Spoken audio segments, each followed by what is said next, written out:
Hello everyone, this is Aishwarya Ramanathan. In this video, we'll discuss about sociology optional strategy.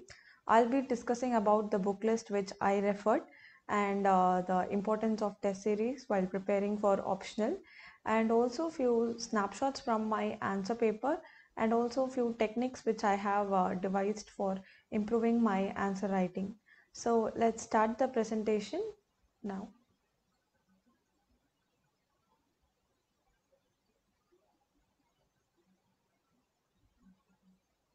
So in my first attempt, I secured 290 in sociology, and in my second attempt, I scored 274.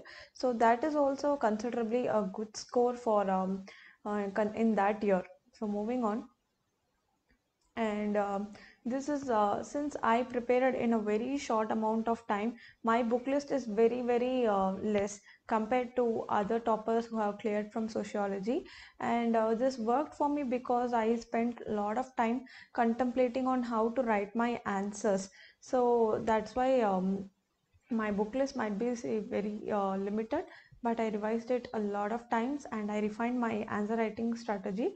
So I request everyone who is going for sociology optional to find out more books which for you to read and for you to feel comfortable to go for answer writing. And this is how I started. First of all, I started with NCRT books, class 11th introducing sociology, understanding society, Indian society, social change and development in India.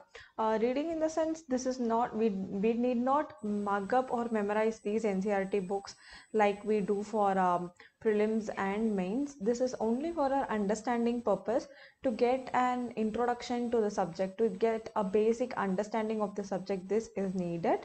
And moving on, Essential Sociology by Nitin Sangwan. This is the most important book which I followed for my optional thoroughly, both in my first attempt and in my second attempt. In my first attempt, right after clearing my prelims only, I started this full-fledged preparation of optional. So it was very difficult for me to cover a long list of books. So after going through a lot of blogs and researchers, I came upon this book, Essential Sociology by Nitin Sangwan. And one topper suggested that instead of reading 10 books and 15 books once, you can read one book 10 times and 15 times. So this book was very useful for me. It had all the topics in the syllabus. It gave some amount of background and brief explanation for all the topics in the syllabus with relevant examples. It is very reader friendly and a very good book. And this is another book which is suggested by most toppers and academies. So this book I just went through few concepts. I didn't memorize anything in particular, just to get an overall understanding of the concept. I went through this book. And ignore sociology PDFs. This is also very useful for your second paper, but at the same time I studied this only overall, not memorizing kind of thing. I just went through sociology PDFs, but my main source of study was Essential Sociology by Nitin Sangwan, and I also had my few academy notes to help me with certain topics like thinkers and all. So I have put the cover page of the books for your reference. This is Essential Sociology. Then that is that Hare Lambo's Orange book. So apart from these, since sociology is a very dynamic paper which is not like existing, and which is constantly going through updation, you can always try and add your sociology knowledge by researching other websites also. So this is very important website, Economic and Political Weekly, and there are also Engage articles. So very good sociological analytical articles are available in this website. And the other thing is www.sociologyguide.com. So this is also a very good website. It will have all the sociological terms in very short, crisp definition, and it will also have this new upcoming sociological thoughts which we often ignore. So whatever new comes in that field, in postmodernism or whatever it may be, Sociology Guide website has it. And if you want to start any answer with a proper introduction to definition, then Sociology Guide has the 2-line, 3-line introduction for whatever sociological concepts we search for.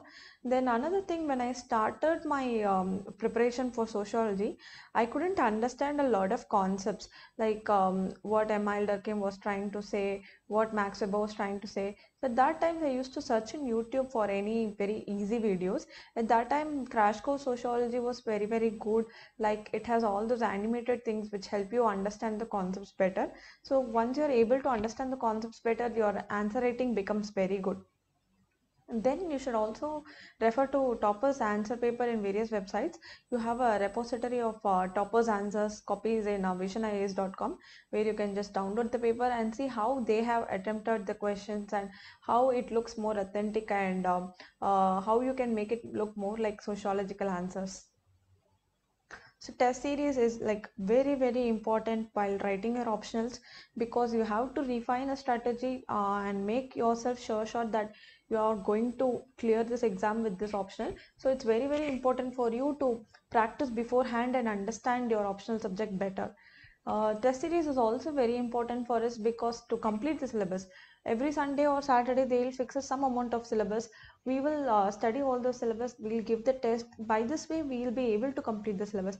Otherwise we won't have a direction where to start with. And the good thing with test series is also that they combine the moderate level of portions together, a hard level portion and a small amount of easy portions together. So they know this how to study the syllabus properly and how to complete it. So test series is very important, and for an individual it is very, very important to practice your answer writing. You can't go to mains exam without practicing answer writing, and test series are very, very helpful for that.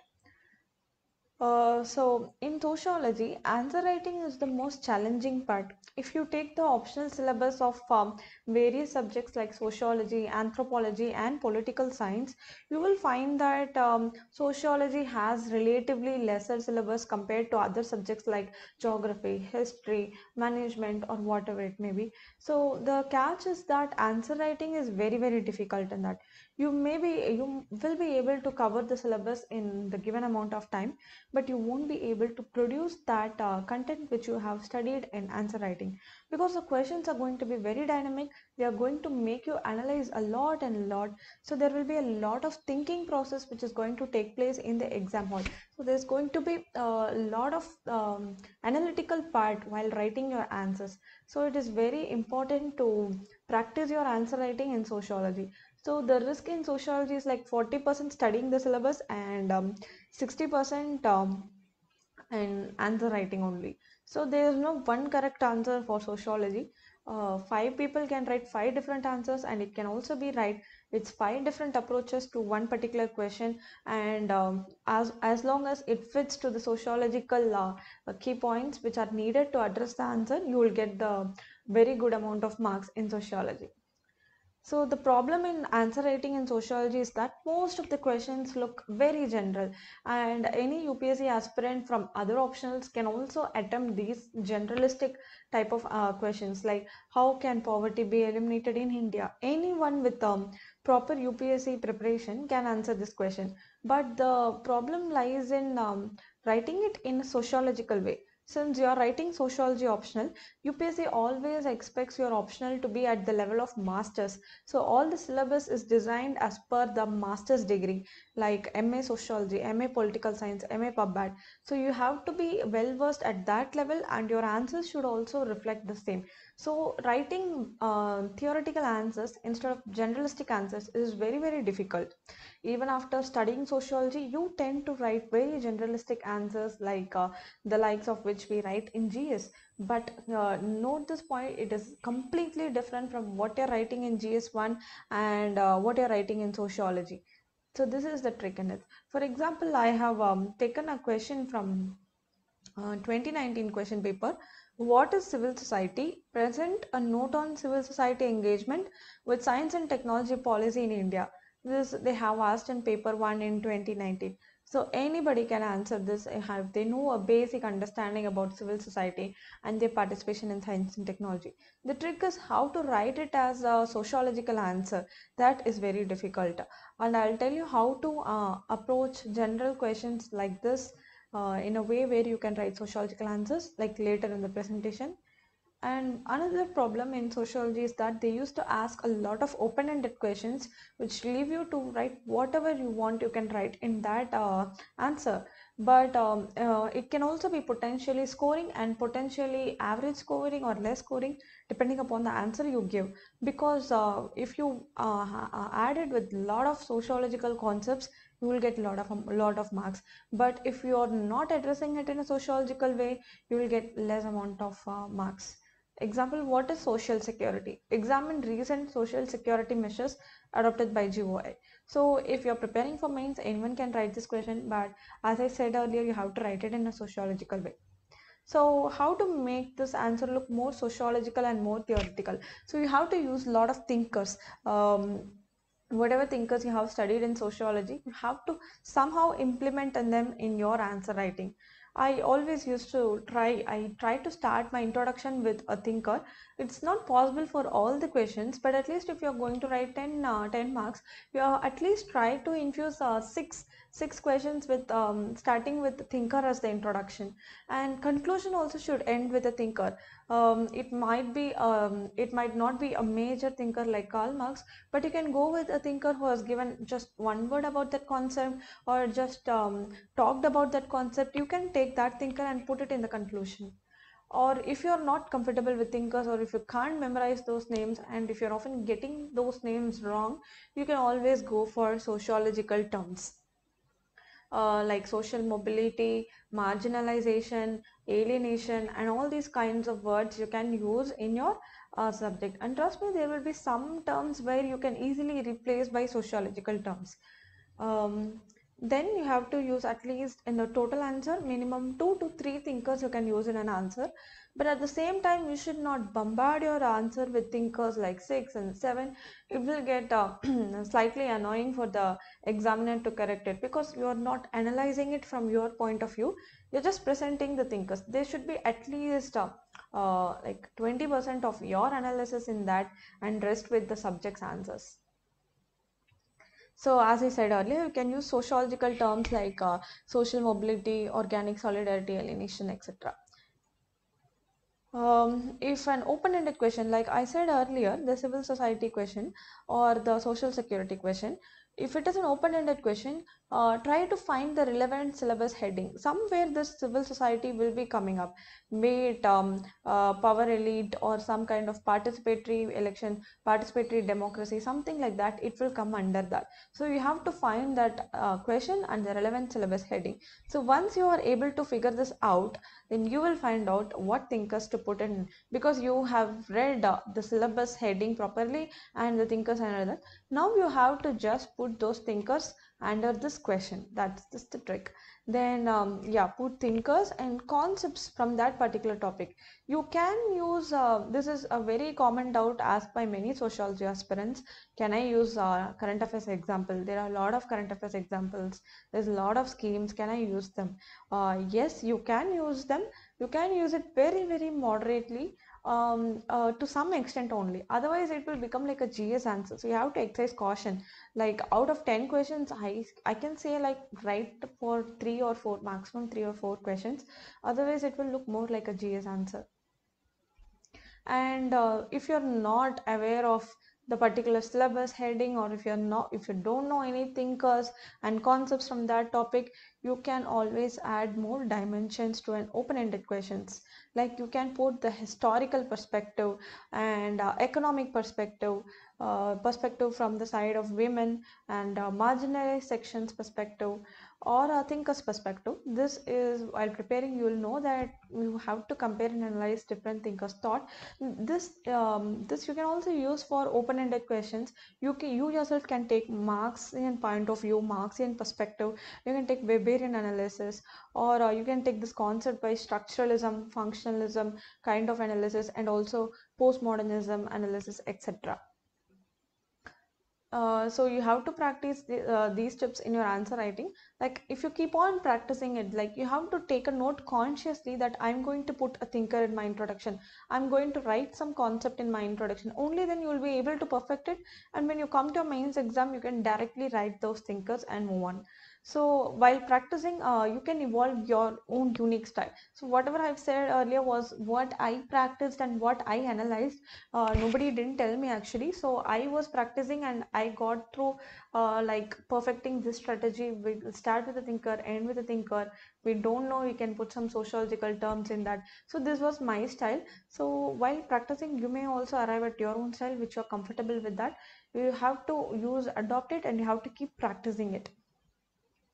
So I have put some sample answers from my answer paper. I have actually found like one or two papers only. I will in the future organize a Google Drive and put all the answer papers which I have collected. For now, I am presenting this screenshot alone. So in this question, they have asked, discuss the problems in achieving objectivity in sociological research. So for introduction, I just studied about the definition of objectivity long time ago. So since this objectivity in the question, I'm just taking that and explaining what is objectivity in the introduction.